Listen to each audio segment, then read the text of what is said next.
going to talk about finding the zeros of a quadratic function. That's what I have right here. I have f of x, which is a function, is equal to 2x squared plus x minus 3. I know this is a quadratic function because I have an x squared term and the coefficient in front of x squared is not 0. So it's a quadratic. And right now, you don't really have the quadratic formula, or maybe you do from another class, but all we're going to do here to find the zeros is we're going to set this equal to 0.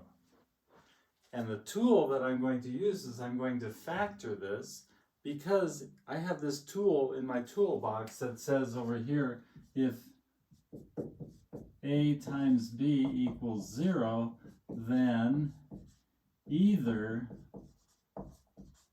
a equals 0 or b equals 0.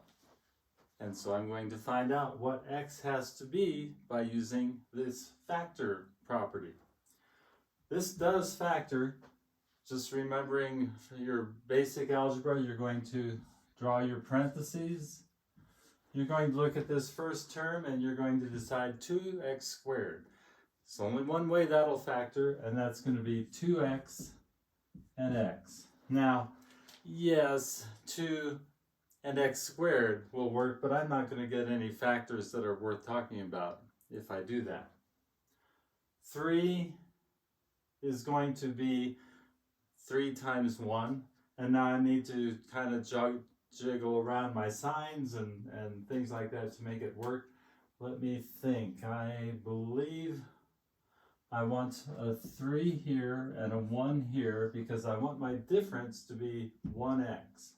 So I'm going to make this a plus 3 and this a minus 1. If I FOIL it just to check, that gives me 2x squared.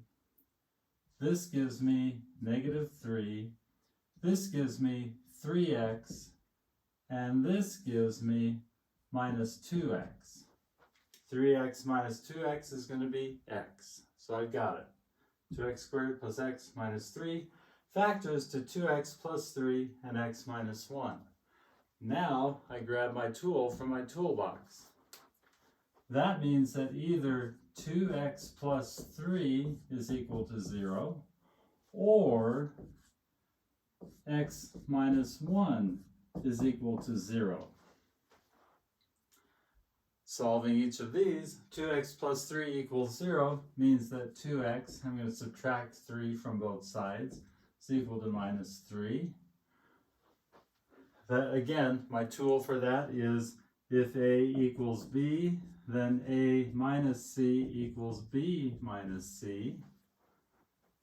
And then I'm going to divide both sides by 2 to get x all by itself, and I get x equals negative 3 halves. My tool for this is if a equals b, then a over c is equal to b over c. C not equal to 0. And it's not here, it's 2. Going to the other side, that's a lot easier. X minus 1 equals 0. I'm going to add 1 to both sides. X is equal to 1. My tool there is a equals b, then a plus c equals b plus c. So I have two answers. I have x equal to minus 3 halves and x equal to 1. Put a box around them. These are the zeros for this function that is a quadratic function.